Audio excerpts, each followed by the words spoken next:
사랑하는 형제자매 여러분, 오늘은 어버이 주일입니다. 세상에서 이 하나님의 무조건적인 사랑을 가장 닮은 것이 있다면 그것은 바로 부모님의 사랑일 것입니다. 오늘 본문은 직접적으로 부모 공경을 말하는 본문은 아닙니다. 실패하고 낙심한 베드로에게 찾아가신 예수님이 내가 나를 사랑하느냐 하시며 다시 시작할 수 있게 하시는 그런 모습을 만나게 됩니다.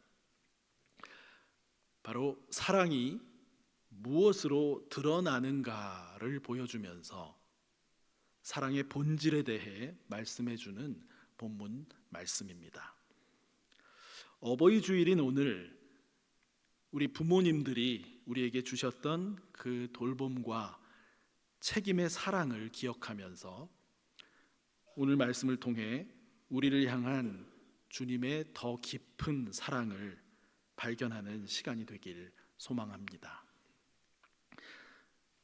본문의 장면은 부활하신 주님께서 티베리아 바닷가에서 조반 식사 후에 베드로와 마주 앉아 매우 깊은 대화를 나누시는 장면입니다.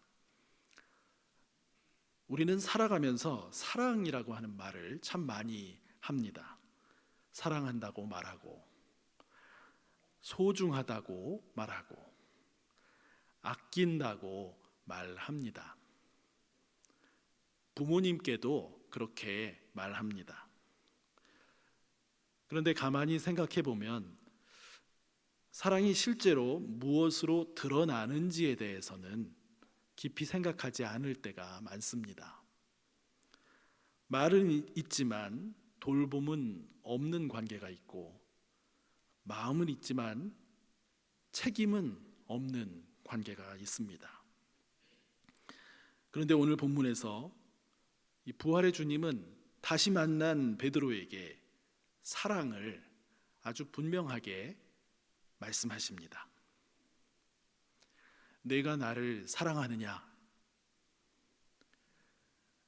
내 양을 먹이라. 내 양을 치라. 오늘 우리 시대는 사랑을 매우 감정적으로 이해하는 경향이 있습니다. 감정이 뜨거우면 사랑이라고 생각하고, 감정이 식으면 사랑도 끝난 것처럼 느끼곤 합니다. 물론 사랑에는 감정이 있습니다. 감정도 중요합니다. 그러나 오늘 예수님은 사랑을 감정으로만 설명하지 않으십니다. 부활의 주님은 오늘 본문에서 사랑은 결국 누군가를 책임 있게 돌보는 삶으로 드러난다는 것을 말씀해 주십니다. 오늘 본문에서 우리가 얻게 되는 첫 번째 메시지는 사랑은 돌봄으로 드러난다는 것입니다. 예수님은 베드로에게 3번 같은 질문을 하십니다. 내가 나를 사랑하느냐? 여기서 예수님과 베드로 사이에는 서로 다른 이 사랑에 대한 표현이 사용되기도 합니다. 아가파오, 필레오 하는 조금 다른 동사가 사용됩니다. 예수님은 2번 아가파오로 사랑을 말씀하시며 질문하십니다. 내가 나를 사랑하느냐? 그 2 질문에 대해 베드로는 2번 필레오의 사랑으로 대답을 합니다.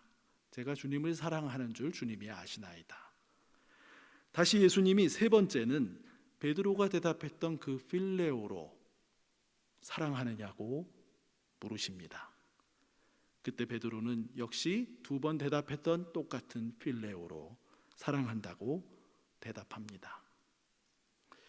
베드로의 수준으로 내려오시는, 즉 아가페까지는 도저히 안 되는 베드로를 이해하고 받아주시는 주님을 볼 수 있고요. 솔직하게 자신의 현재의 상태와 의지를 표현하는 베드로를 볼 수 있습니다. 그러나 오늘 본문이 우리에게 집중하도록 하는 것은 이러한 사랑의 단어, 의미의 차이보다 그 사랑이 결국 어떤 삶으로 나타나는가 하는 점입니다. 여기서 아주 중요한 것을 보아야 합니다. 예수님은 네, 사랑합니다 라고 대답하는 베드로에게 완벽한 사랑을 증명해 보라고 강요하지 않으십니다. 나를 더 사랑하라고도 말씀하지 않으십니다. 대신 이렇게 말씀하십니다. 내 양을 먹이라. 내 양을 치라. 여러분, 이것이 매우 중요한 전환입니다. 예수님을 사랑하는 방식이 아가파오이든 필레오이든 곧 사람을 돌보는 방식이라는 뜻입니다. 다시 말하면 이 주님을 향한 사랑은 사람을 향한 돌봄으로 드러난다고 말씀합니다. 그래서 오늘 본문은 주님 사랑과 이웃 사랑을 따로 떼어놓지 않습니다. 사랑은 결국 돌봄과 책임으로 나타난다는 것입니다. 본문에서 우리가 얻게 되는 두 번째 메시지는 사랑은 우리에게 돌봄을 선택하게 한다는 것입니다. 예수님이 말씀하신 이 돌봄은 감정이 따라올 때만 하는 것이 아닙니다. 그것은 우리가 그 사랑의 대상을 돌보도록 선택하게 합니다. 우리는 좋은 마음이 생기고 따뜻한 감정이 있을 때만 사랑할 수 있다고 생각하기가 쉽습니다. 그러나 오늘 본문에서 예수님은 사랑을 행동으로 연결하십니다. 내가 나를 사랑하느냐? 내 양을 먹이라. 여기서 예수님은 먹이라, 치라고 하는 표현을 사용하십니다. 이것은 단순히 가르치라고 하는 뜻이 아니라요. 먹이고 양육하고 이 안에 가르치라는 뜻도 포함되겠지요. 그리고 바르게 안내하라, 보호하며 인도하라 라고 하는 뜻입니다. 목자의 모습이지요. 사랑은 결국 누군가의 삶을 책임 있게 돌보는 것으로 나타난다는 것입니다. 그리고 우리는 오늘 본문에서 중요한 한 가지를 더 보게 됩니다. 예수님은 내 양이라고 말씀하고 계십니다. 이 양은 베드로의 양이 아니라 주님의 양입니다. 이것은 무엇을 의미합니까? 우리가 돌보는 사람들은 내가 소유한 사람이 아니라 하나님께서 맡기신 존재들이라는 뜻입니다. 심지어는 내가 낳은 자녀까지도 나의 소유가 아니라 하나님께서 맡기신 존재입니다. 나의 부모님도 내 주변의 사람들도 하나님께서 맡기신 존재입니다.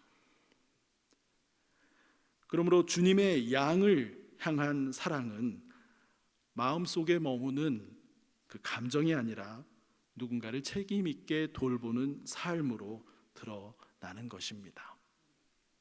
그 돌봄은 거창한 것만을 말하지 않습니다. 전화 한 통을 드리는 것, 반복되는 이야기를 다시 들어드리는 것,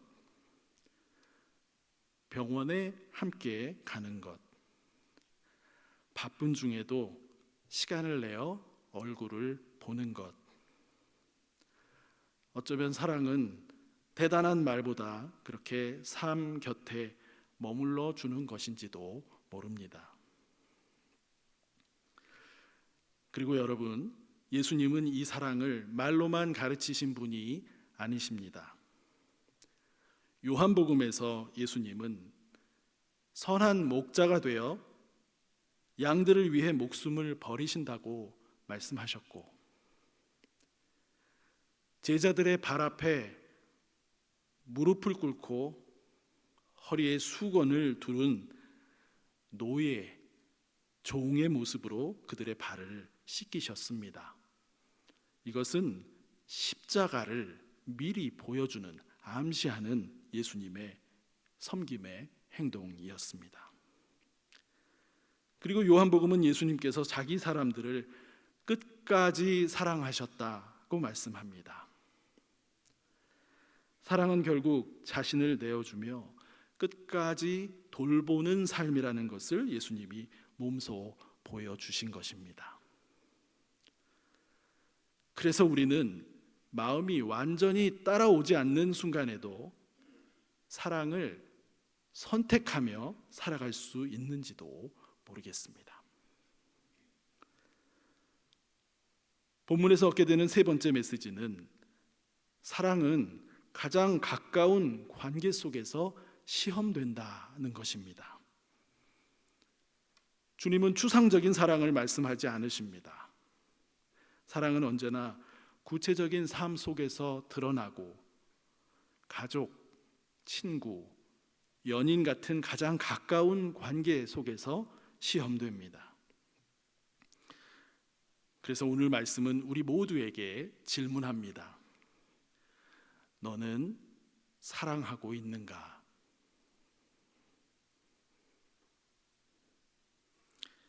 사랑은 대개 가장 가까운 자리에서 시작됩니다. 그 대표적인 관계 가운데 하나가 바로 부모와 자녀의 관계입니다. 왜냐하면 부모는 대부분의 경우 우리를 가장 오래 돌봐주신 분들이시기 때문입니다.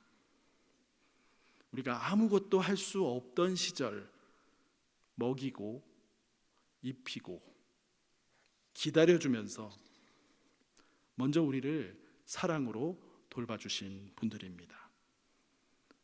물론 모든 부모와 자녀 관계가 완벽한 것은 아닙니다. 상처와 어려움도 있습니다. 그러나 오늘 우리가 부모를 향한 사랑을 말하는 이유는 부모님이 완벽하기 때문이 아니라 먼저 우리를 사랑으로 돌봐주신 분들이시기 때문입니다. 그래서 부모 공경은 단순한 의무이기 이전에 사랑으로 받은 삶에 대한 사랑의 응답이 될 수 있습니다. 그러나 여러분, 우리의 현실은 어떻습니까? 사랑이 항상 자연스럽게 흘러나옵니까? 그렇지 않습니다. 부모를 향한 관계에서도, 자녀를 향한 관계에서도, 공동체 안의 관계에서도 감정이 지치고 마음이 따라오지 않을 때가 있습니다. 그럴 때 우리는 생각합니다. 내가 정말 사랑할 수 있을까? 그러나 오늘 본문은 우리에게 이렇게 말합니다. 사랑은 감정에만 머무르지 않고 책임 있는 돌봄으로 나아가는 것이다. 그래서 우리는 마음이 따라오지 않는 순간에도 사랑을 선택하며 살아갈 수 있습니다. 본문에서 얻게 되는 네 번째 메시지는 사랑은 결국 나를 내어주는 삶으로 향하게 한다는 것입니다. 본문의 장면은 베드로의 실패 이후에 일어납니다. 베드로는 예수님을 3번 부인했던 사람입니다. 그런데 부활하신 주님은 그를 버리지 않으십니다. 다시 물으십니다. 내가 나를 사랑하느냐? 물론 이렇게 물으시기 전에 바닷가에서 먼저 주님이 베드로를 먹이셨습니다. 베드로를 다시 살리셨지요. 그리고 이렇게 물으셨습니다. 그리고 대답하는 베드로의 대답을 들으신 뒤에 다시 맡기십니다. 내 양을 먹이라. 여러분, 이것이 복음입니다. 우리는 실패합니다. 부모로서도 완벽하지 않고 자녀로서도 완벽하지 않고 우리 중 어느 누구의 사랑도 완전하지 못합니다. 그러나 하나님은 이러한 우리와의 관계를 끝내지 않으십니다. 다시 맡기시고 다시 시작하게 하십니다. 언제나 그러십니다. 그리고 예수님은 베드로에게 이렇게 말씀하십니다. 내가 젊어서는 스스로 띠띠고 원하는 곳으로 다녔거니와 늙어서는 내 팔을 벌리리니 남이 내게 띠띠우고 원하지 아니하는 곳으로 데려가리라. 이 말씀은 단순히 베드로 개인의 죽음만을 말하는 것이 아닙니다. 물론 이 말씀은 베드로가 어떤 죽음으로 하나님께 영광 돌릴지를 가리킵니다. 내 팔을 벌리리니가 암시하듯이 십자가에 달리는 죽음을 알려줍니다. 그러나 동시에 주님을 따르는 제자 일반의 삶이, 우리들의 삶이 어디로 가는지를 보여주는 말씀이기도 합니다. 젊을 때는 내가 선택하고 내가 결정하고 내가 주도하는 삶입니다. 그러나 주님을 따르는 삶은 점점 방향이 바뀝니다. 내가 주도하던 삶에서 하나님께 맡겨지는 삶으로 나아갑니다. 그리고 그 변화는 삶 속에서 아주 구체적으로 나타납니다. 그것이 바로 누군가를 책임 있게 돌보는 삶으로 나타나는 것입니다. 누군가를 사랑으로 돌본다는 것은 내 삶의 중심에 더 이상 나만 서 있지 않다는 뜻입니다. 그래서 사랑으로 돌보는 삶은 결국 내 뜻대로만 살 수 없는 그런 자리로 우리를 이끕니다. 사랑하는 여러분, 지금 우리 교우들 가운데에서도요, 연로하시고 연약해지신 부모님을 모시고 함께 사시는 분들이 있고요, 형제들이 협력해서 연약해지신 부모님을 돌보는 분들도 있고요, 멀리 계시지만 수시로 연락하고 때때로 찾아뵈며 사시는 분들도 많습니다. 부모님을 먼저 주님 품으로 보내신 분들도 계십니다. 이미 장성한 자녀들과 가까이에서 지내시는 분도 있고요, 해외나 지방 등 떨어져서 지내시는 분도 있습니다. 어린 자녀들을 양육 중인 분들도 있고요, 사춘기 자녀들 때문에 쉽지 않은 시간을 보내고 있는 분들도 있습니다. 각자의 상황은 다르지만 그 삶 속에서 우리는 느낍니다. 내 시간도, 내 계획도, 내 삶도 어느 정도 제약을 받습니다. 내가 원할 때 쉬지 못하고 내가 원하는 대로 움직이지 못하고 삶이 통제되는 것을 느낄 때도 있습니다. 그때 우리는 이렇게 생각할 수도 있습니다. 아, 이건 내 삶이 아닌 것 같다. 그러나 오늘 주님의 말씀은 그 삶의 자리를 새롭게 비춰줍니다. 사랑은 때로 내 삶의 일부를 기꺼이 내어주게 합니다. 그리고 그 자리에서 우리는 주님을 따라 사랑하는 삶 속에서 참된 자유를 배워갑니다. 물론 그것이 항상 쉽지는 않습니다. 돌봄은 때로 우리를 지치게 하고 우리 삶의 계획을 멈추게 하며 생각보다 오랜 시간을 요구하기도 합니다. 책임은 소중한 존재를 지켜야 한다는 생존의 무게로 다가오기도 합니다. 이렇게 사랑은 누군가를 위해 내 삶의 일부를 기꺼이 내어주는 것입니다. 그래서 사랑은 때로는 우리 삶을 제한하는 그런 자리로 우리를 이끕니다. 그런데 중요한 것은 이것입니다. 그러한 제한된 자리에서도 주님을 따르는 삶의 모습은 감정이 아니라 맡아 돌보는 행동을, 책임을 선택하는 것으로 나타납니다.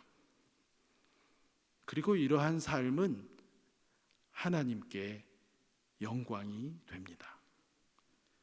우리에게 맡겨진 사람들을 사랑의 책임으로 여기며 주님을 따라 살아갈 때 그 삶은 분명 하나님께 영광이 되는 삶입니다.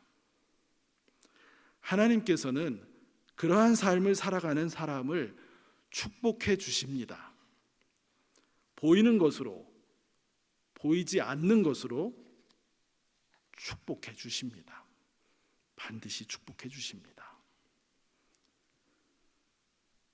오늘 본문에서 우리가 얻게 되는 다섯 번째 메시지는 사랑은 기회를 놓쳤다고 여기는 사람도 새롭게 해주시며 힘있게 삶을 살도록 인도하신다는 것입니다. 사랑하는 여러분, 오늘 이 말씀을 들으면서 마음이 무거워지시는 그런 분들도 계실 수 있습니다. 나는 이미 기회를 놓쳤는데, 부모님께 더 잘하지 못했는데, 그런 회한이 마음 깊이 남아있는 분들도 계실 것입니다. 그러나 사랑의 기회는 끝나지 않습니다. 부모를 향한 사랑의 기회는 사람마다 상황에 따라 지나갔을지 모릅니다. 하지만 우리는 여전히 이웃 어르신들을 향해서, 공동체 안의 어르신들을 향해서, 사랑하는 나의 부모님을 향한 마음으로 작은 말 한마디로, 작은 행동 하나로, 목인사와 악수와 포옹으로, 기도와 섬김 등 다양한 방식으로 사랑을 표현하고 나누며 살아갈 수 있습니다. 돌아보면 우리는 모든 다양한 관계에서 종종 조금 더 사랑할 수 있었는데 라는 아쉬움을 갖게 됩니다. 어쩌면 그것이 우리의 한계일지도 모릅니다.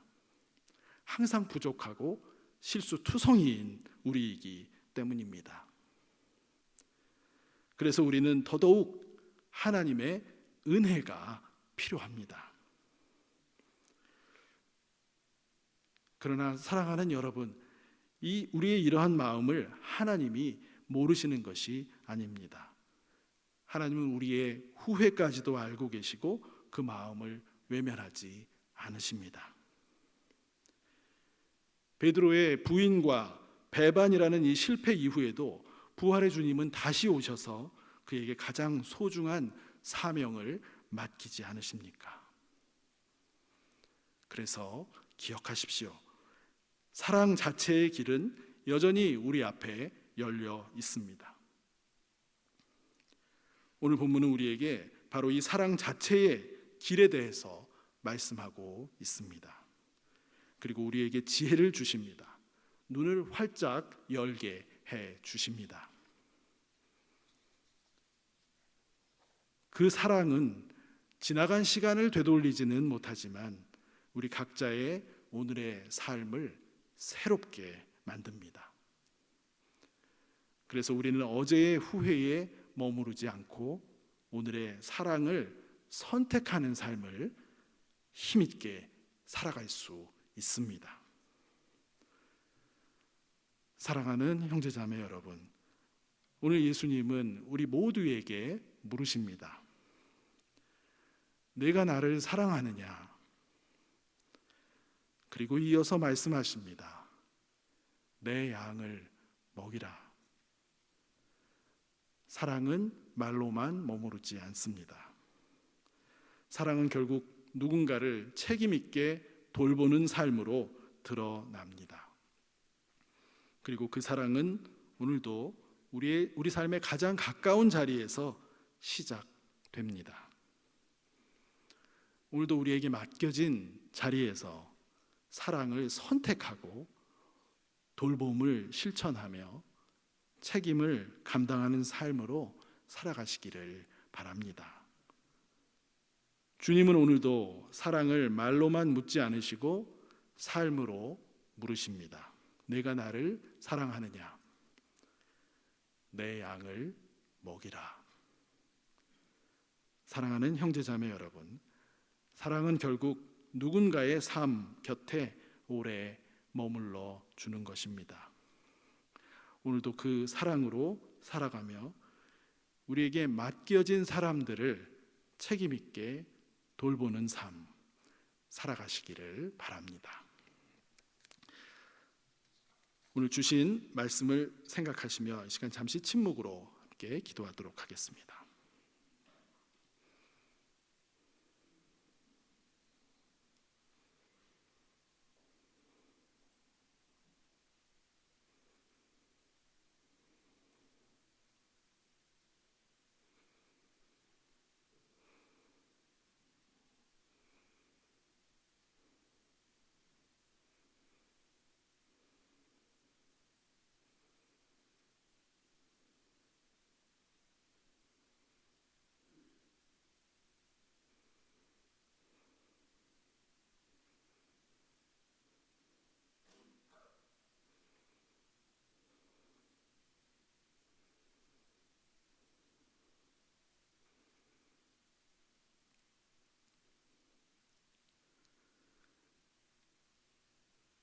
주님, 우리의 선한 목자가 되시며 양들을 위해 목숨을 버리시고 끝까지 사랑해 주신 은혜에 감사드립니다. 사랑을 말하면서도 돌봄과 책임의 삶에는 미숙했던 저희입니다. 감정이 따라오지 않을 때에도 사랑을 선택하며 살아가게 하시고 우리에게 맡겨진 사람들을 삶으로 사랑하게 하옵소서. 끝까지 우리를 사랑하신 예수님을 따라 오늘도 사랑하며 돌보는 삶을 살아가게 하옵소서. 예수 그리스도의 이름으로 기도드립니다. 아멘.